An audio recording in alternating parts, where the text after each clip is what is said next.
स्वागत है आप सभी का हमारे YouTube चैनल में। और आज के इस वीडियो में हम चर्चा करने वाले हैं सीबीएसई बोर्ड के क्लास 10th की ज्योग्राफी का पहला चैप्टर।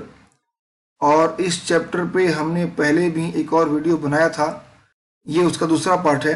इसमें हमने एनसीईआरटी के बुक में जो भी इम्पोर्टेंट पॉइंट्स हैं इस चैप्टर से संबंधित, उसको नोट्स के रूप में हमने इसमें इंक्लूड किया है और उसकी हमने यहाँ विस्तृत व्याख्या की है, उसको हमने एक्सप्लेन किया है ताकि आपको जो भी उसके मेन पॉइंट्स हैं वो इजीली अवेलेबल हो जाएं और आप पूरे चैप्टर का कॉन्सेप्ट आराम से समझ सकें। तो यह वीडियो बिल्कुल ही अलग टाइप का है और इसमें केवल वही बातें दी गई हैं जो आपके एग्जामिनेशन के लिए इम्पोर्टेंट हैं। अगर आप इसको ध्यान से देखें तो आप अपने एग्जामिनेशन में multiple choice questions, one word answer type questions, short answer type questions या लॉन्ग आंसर टाइप क्वेश्चंस, या अगर हाई ऑर्डर थिंकिंग क्वेश्चंस भी आते हैं तो आप उसको आराम से कर सकते हैं। इसमें जितने भी इम्पोर्टेंट फैक्ट्स हैं जो आपके एग्जाम के लिए जरूरी हैं, महत्वपूर्ण हैं, उसको हमने यहाँ हाईलाइटेड किया हुआ है ताकि उसको आराम से आप समझ जाएं और याद कर लें। तो इस वीडियो को पूरा देखें और अगर अच्छा लगे तो लाइक जरूर करें, दोस्तों के साथ शेयर करें और अपने वैल्यूएबल कमेंट्स हम जरूर दें। आज का टॉपिक है डेवलपमेंट ऑफ रिसोर्सेज। इसका पहला पॉइंट है resources are vital for human survival. Resources human survival के लिए बहुत ही महत्वपूर्ण है, एज वेल एज साथ ही साथ for maintaining the quality of life, और साथ ही साथ लाइफ की क्वालिटी को मेंटेन करने के लिए भी रिसोर्सेज अत्यंत महत्वपूर्ण है, संसाधन अत्यंत महत्वपूर्ण है। Indiscriminate use has led to the following major problems. लेकिन संसाधनों का अंधाधुंध दोहन होने के कारण, इसका अनियंत्रित इस्तेमाल होने की वजह से निम्नांकित समस्याएं उभर के सामने आई हैं। आइए देखते हैं कौन कौन समस्याएं हैं। आप इन समस्याओं को याद करें, आपके एग्जामिनेशन में 3 मार्क्स के लिए ये क्वेश्चन कई बार पूछा गया है। तो पहली समस्या क्या है?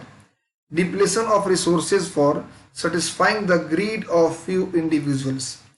कुछ विशेष लोगों के लालच को पूरा करने की वजह से हमारे रिसोर्सेज का डिप्लेशन हुआ है, रिसोर्स हमारे कम हो गए हैं, इनका ह्रास हुआ है। और कारण क्या है? कुछ विशेष लोगों की स्वार्थ पूर्ति, उनके लालच की पूर्ति। दूसरा पॉइंट है accumulation of resources in few hands. कुछ लोगों के ही हाथों में रिसोर्सेज का एक्युमुलेशन हो जाना, संसाधनों का केंद्रीकरण कुछ खास लोगों के हाथों में हो जाना, या संसाधनों पर कुछ खास लोगों का कब्जा होने की वजह से which in turn divided the society into 2 segments. समाज 2 वर्गों में बंट गया है, हैव्स एंड हैव नॉट्स। एक समुदाय या एक वर्ग ऐसा है जिसके पास संसाधन है और दूसरा ऐसा वर्ग है जिसके पास संसाधन नहीं है, और रिच एंड पुअर। तो संसाधन संपन्न और संसाधन विहीन या अमीर और गरीब के रूप में समाज 2 वर्गों में बंट गया है।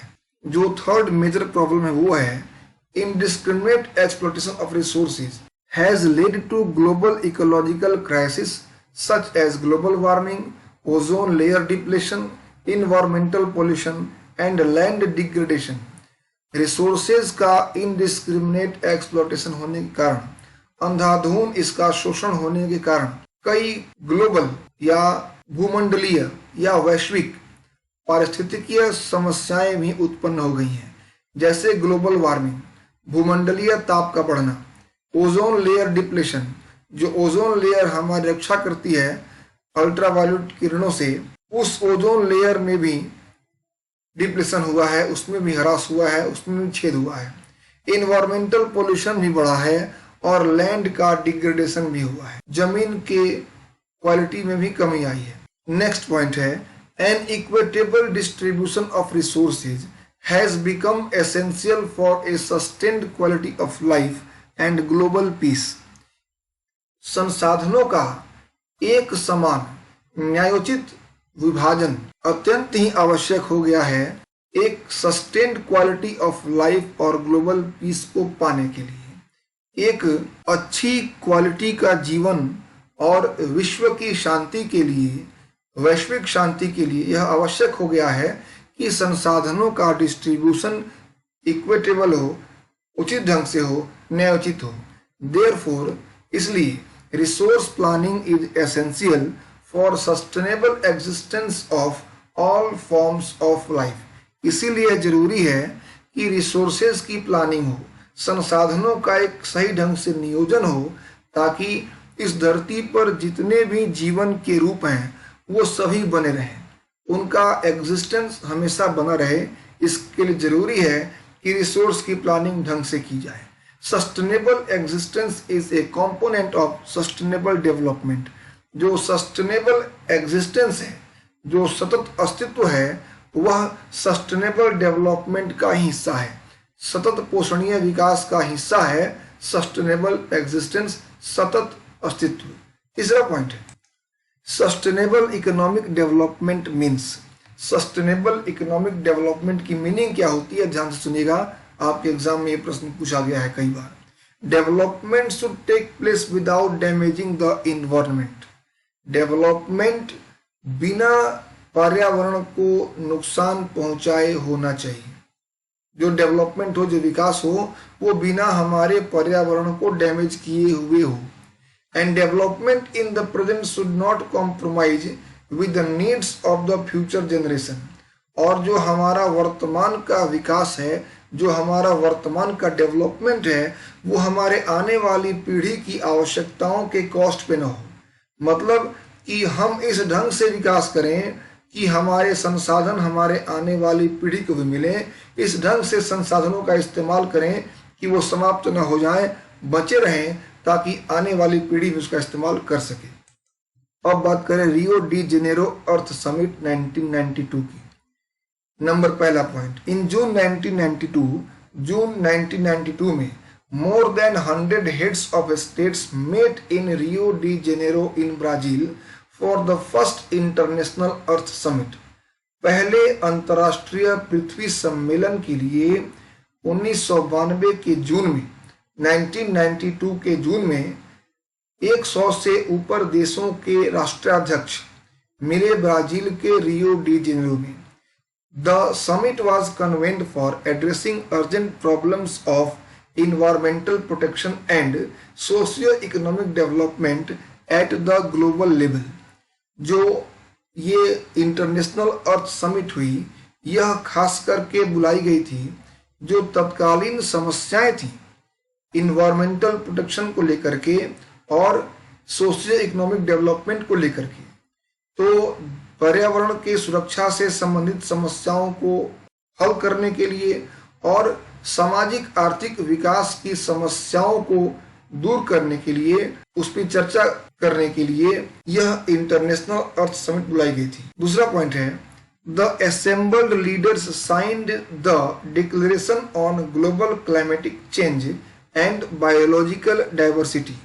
जो लीडर्स वहां इकट्ठे हुए थे, उन्होंने एक डिक्लेरेशन पे साइन किया, एक घोषणा पे साइन किया, और ये डिक्लेरेशन था वैश्विक क्लाइमेटिक जो चेंज था, जो भूमंडलीय जलवायु परिवर्तन से संबंधित, और बायोलॉजिकल डाइवर्सिटी, जो जैव विविधताएं हमारे यहाँ उपलब्ध हैं अलग अलग देशों में, पूरे विश्व में, उसके ऊपर एक घोषणा पत्र पे साइन किया गया। तीसरा पॉइंट है the Rio convention endorsed the global forest principles and adopted agenda 21 for achieving sustainable development in the 21st century। Rio de Janeiro में जो कन्वेंशन हुआ, उस कन्वेंशन में भूमंडलीय वन सिद्धांत, जंगलों से संबंधित सिद्धांत भी बनाए गए और एजेंडा 21 एडॉप्ट किया गया, ताकि जो आने वाली सेंचुरी थी 21st सेंचुरी, उस 21st सेंचुरी में सस्टेनेबल डेवलपमेंट के टारगेट को अचीव किया जा सके। अब देखते हैं एजेंडा 21 क्या था। It is the declaration signed by world leaders in 1992 at the United Nations conference on environment and development UNCED। 1992 में विश्व के नेताओं के द्वारा साइन किया हुआ यह एक डिक्लेरेशन था, और यह डिक्लेरेशन यूनाइटेड नेशंस का एक कॉन्फ्रेंस था और ये कॉन्फ्रेंस बुलाई गई थी इन्वायरमेंट और डेवलपमेंट के मुद्दे पर, which took place at Rio de Janeiro Brazil. और यह रियो डी जेनेरो ब्राजील में इसका आयोजन हुआ। दूसरा पॉइंट है it aims at achieving global sustainable development. और इसमें जो लक्ष्य रखा गया वह लक्ष्य था ग्लोबल सस्टेनेबल डेवलपमेंट को प्राप्त करने का। तीसरा पॉइंट है it is an agenda to combat. यह एक एजेंडा था कॉम्बैट करने का, उपाय करने का, समाधान ढूंढने का। किन किन मुद्दों पे? इन्वायरमेंटल डैमेज, जो पर्यावरण का नुकसान हुआ है, क्षय हुआ है, उस नुकसान को दूर करने के लिए। पोवर्टी, गरीबी को दूर करने के लिए। डिजीज को दूर करने के लिए, बीमारियों को दूर करने के लिए। और ये दूर कैसे करना था? Through global cooperation on common interest, mutual needs and shared responsibilities. और यह जो दूर करनी थी समस्याएं, ये समस्याएं दूर करनी थी विश्व स्तर पर आपसी सहयोग के द्वारा। और यह सहयोग आधारित था साझा हितों के ऊपर, म्यूचुअल पारस्परिक आवश्यकताओं के ऊपर, और शेयर्ड रेस्पॉन्सिबिलिटीज और साझी जिम्मेदारियों के ऊपर। तो इस तरह से इन समस्याओं को दूर करना था, जो समस्या पूरे विश्व स्तर पे बढ़ती जा रही थी, जिसके नाम है इन्वायरमेंटल डैमेज, पॉवर्टी और डिजीज। चौथा पॉइंट है one major objective of the Agenda 21 is that every local government should draw its own local agenda 21। Agenda 21 का एक बहुत ही महत्वपूर्ण उद्देश्य ये था कि जितनी भी लोकल गवर्नमेंट हैं, जितनी भी स्थानीय सरकारें हैं, वो सब अपना एक स्थानीय स्तर पे एजेंडा 21 तैयार करें और स्थानीय समस्याओं को दूर करें। अब है resource planning. Planning is the widely accepted strategy for judicious use of resources. Planning एक विश्व स्तर पर सर्वमान्य रणनीति है। और यह रणनीति कैसी है? और यह रणनीति है रिसोर्सेज के जुडिशियस यूज पे, जो संसाधन है उनके न्यायोचित इस्तेमाल पर आधारित यह एक रणनीति है। It has importance in a country like India. Bharat जैसे देश के लिए भी यह बहुत ही महत्वपूर्ण है। Which has enormous diversity in the availability of resources. Bharat एक ऐसा देश है जहां पर बहुत ज्यादा विभिन्नता मिलती है रिसोर्सेज की उपलब्धता के आधार पर। मतलब रिसोर्स जो उपलब्ध हैं वो बहुत ही डाइवर्स टाइप से हैं, उसमें बहुत ही अंतर देखने को मिलता है रिसोर्सेज के अवेलेबिलिटी में। There are regions which are rich in certain types of resources but are deficient in some other resources. कुछ ऐसे भी क्षेत्र हैं जो कुछ खास संसाधनों के मामले में बहुत ही समृद्ध हैं, लेकिन वही कुछ दूसरे प्रकार के विशेष संसाधनों के मामले में सफिशिएंट नहीं, डेफिशिएंट है, उसके पास संसाधन है ही नहीं। जैसे राजस्थान की बात की जाए तो वहां पे विंड और सोलर एनर्जी के लिए पर्याप्त संभावनाएं हैं, लेकिन अगर वाटर रिसोर्स की बात की जाए तो इस मामले में राजस्थान डेफिशिएंट है। There are some regions which can be considered self sufficient in terms of the availability of resources. ऐसे भी कुछ क्षेत्र हैं जो सेल्फ सफिशिएंट माने जाते हैं, स्वावलंबी माने जाते हैं रिसोर्सेज के अवेलेबिलिटी के मामले में। And there are some regions, और कुछ क्षेत्र ऐसे भी हैं which have acute shortage of some vital resources, जहां पर कुछ महत्वपूर्ण संसाधन भी उपलब्ध नहीं है। वैसे संसाधन जिनका होना अत्यंत आवश्यक है, जैसे जल को ही ले लीजिए, तो ऐसे संसाधनों की भी वहां बहुत कमी है। ऐसे भी कुछ क्षेत्र हैं। This calls for balanced resource planning at the national, state, regional and local levels. और यह राष्ट्रीय स्तर पर, राज्य स्तर पर, क्षेत्र स्तर पर और स्थानीय स्तर पर एक बहुत ही सुडौल और बैलेंस्ड रिसोर्स प्लानिंग पर बल देता है। अब टॉपिक है resource planning in India. Bharat में रिसोर्स प्लानिंग कैसे होती है? Resource planning is a complex process which involves. Resource planning एक बहुत ही जटिल प्रक्रिया है जिसमें शामिल है, पहला क्या शामिल है? Identification and inventory of resources across the regions of the country. देश के अलग अलग क्षेत्रों में पाए जाने वाले संसाधनों की पहचान करना और उसकी सूची या तालिका बनाना। दिस इन्वॉल्व्स, और इस काम में क्या क्या शामिल है? सर्वेइंग करना, सर्वेक्षण करना, मैपिंग करना, उसका बनाना मानचित्र की कहाँ से कहाँ तक ये रिसोर्स अवेलेबल है, and qualitative and quantitative estimation, और उस रिसोर्स की क्वालिटी को आइडेंटिफाई करना, उसको पहचानना, उसकी गुणवत्ता की जांच करना और कितनी मात्रा में रिसोर्स अवेलेबल है इसका अनुमान लगाना। And measurement of the resources, और रिसोर्सेज का मापन करना। ये सारी प्रक्रियाएं शामिल होती हैं identification and inventory of resources में।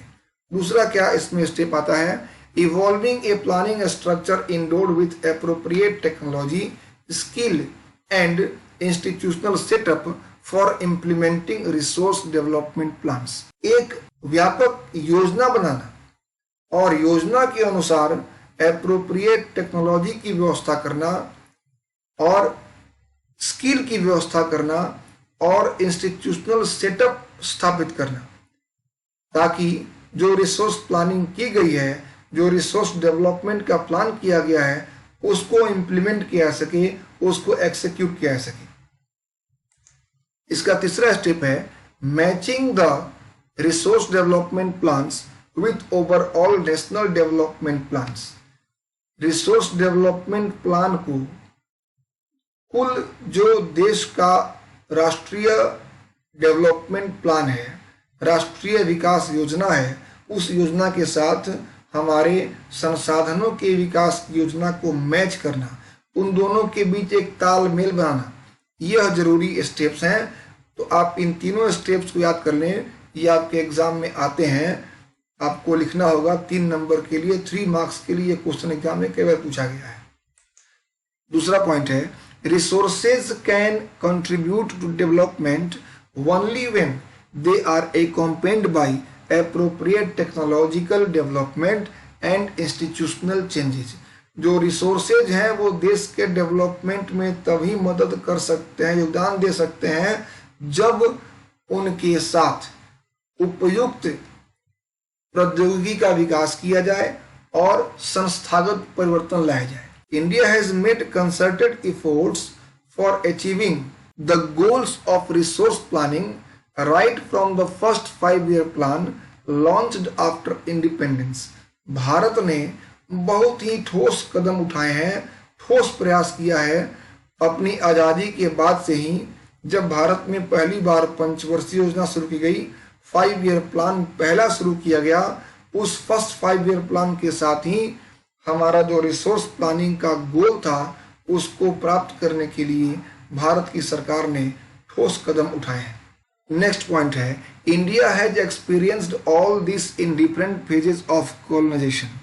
भारत ने जो भी टेक्नोलॉजिकल डेवलपमेंट या इंस्टीट्यूशनल चेंजेस हैं या उसके साथ साथ जो भी जरूरी कदम उठाने चाहिए, ये सारे अनुभव भारत ने उस फेज में ले लिए हैं जिस फेज में भारत एक कॉलोनी थी, अंग्रेजों का एक कॉलोनी इंडिया था।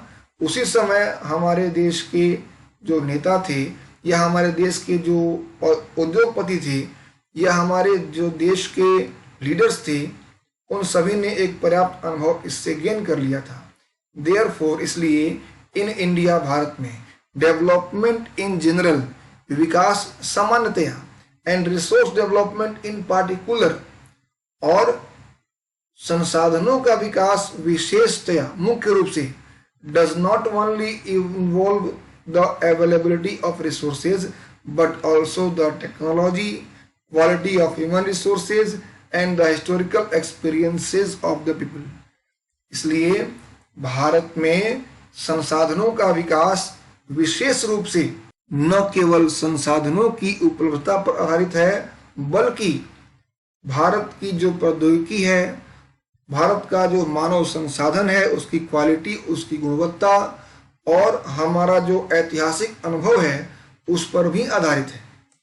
अब बात करें कंजर्वेशन ऑफ रिसोर्सेज, रिसोर्सेज के संरक्षण पर, उसके कंजर्वेशन पे। Irrational consumption and over utilisation of resources, संसाधनों का विवेकहीन इस्तेमाल और अत्यधिक इस्तेमाल करने से may lead to socio-economic and environmental problems, सामाजिक, आर्थिक और पर्यावरण से संबंधित समस्याएं उत्पन्न हो सकती हैं।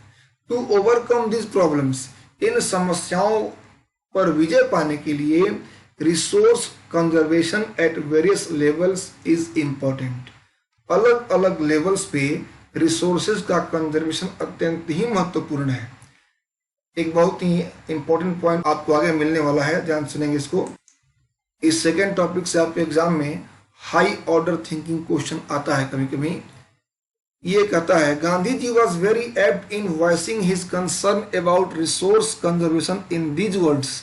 गांधी जी ने रिसोर्स कंजर्वेशन से जुड़ी हुई अपनी चिंता को बहुत ही समझदारी पूर्वक इन शब्दों में रखा है। There is enough for everybody's need and not for anybody's grid.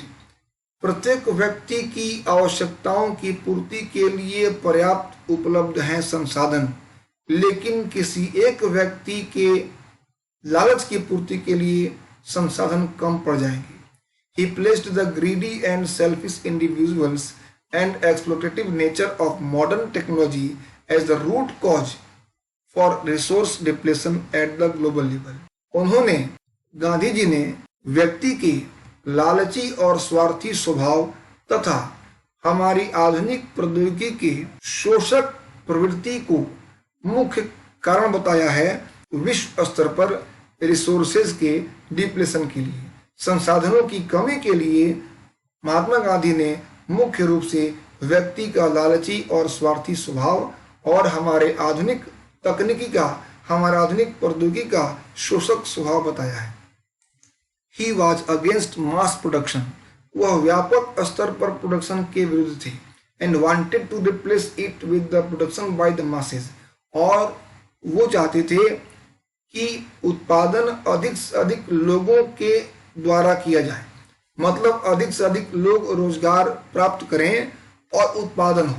कुछ स्पेशल इंफॉर्मेशन हैं जो आपकी बुक में बॉक्स में दिए गए हैं एनसीईआरटी में, उस पर हम चर्चा कर लेते हैं। इंपॉर्टेंट पॉइंट्स यहाँ से आ सकते हैं मल्टीपल चॉइस टाइप के। एट द इंटरनेशनल लेवल, अंतर्राष्ट्रीय स्तर पर, the Club of Rome advocated resource conservation for the first time in a more systematic way in 1968। अधिक सिस्टमेटिक ढंग से रिसोर्स के कंजर्वेशन के लिए सबसे पहले वकालत अंतर्राष्ट्रीय स्तर पर जिसने की वह था द क्लब ऑफ रोम, और यह काम इसने किया 1968 में। Subsequently in 1974 Gandhian philosophy was once again presented by Schumacher in his book Small Is Beautiful. और 1974 में गांधी जी की जो फिलोसफी थी जिसकी चर्चा हमने ऊपर की, इसको एक बार फिर से प्रस्तुत किया गया शूमेकर के एक बुक में, और उस बुक का नाम था स्मॉल इज ब्यूटीफुल। आप याद जरूर कर लें स्मॉल इज ब्यूटीफुल किसने लिखा है। नेक्स्ट पॉइंट है the Brundtland Commission report 1987 introduced the concept of sustainable development and advocated it as a means for resource conservation. Brundtland Commission report ने 1987 में सस्टेनेबल डेवलपमेंट के कॉन्सेप्ट को इंट्रोड्यूस किया था और उसने इसको रिसोर्स कंजर्वेशन का एक साधन बताया था, which was subsequently published in a book entitled Our Common Future. और इस बात को एक किताब में पब्लिश किया गया जिस बुक का नाम था आवर कॉमन फ्यूचर, हमारा साझा भविष्य। और तीसरा और लास्ट पॉइंट है another significant contribution was made at the Earth Summit at Rio de Janeiro, Brazil in 1992। और दूसरा जो महत्वपूर्ण योगदान दिया गया वह था द अर्थ समिट का, जो रियो डी जेनेरो में ब्राजील में 1992 में हुई थी। तो इस तरह से इस टॉपिक को हमने कवर किया है और इसके बाद की जो टॉपिक्स हैं वो नेक्स्ट वीडियो में मैं आपको दूंगा। तो उम्मीद करते हैं कि आपके लिए यह बहुत उपयोगी सिद्ध होगा। आप इसको ध्यान से समझें और जहाँ जहाँ पॉइंट हाईलाइटेड हैं उसको जरूर याद कर लें, आपके एग्जाम में क्वेश्चन जरूर आएंगे। तो अगर अच्छा लगा वीडियो तो लाइक जरूर करें, दोस्तों के साथ शेयर करें और अपने अवेलेबल कमेंट्स हमें जरूर दें। Thank you for watching.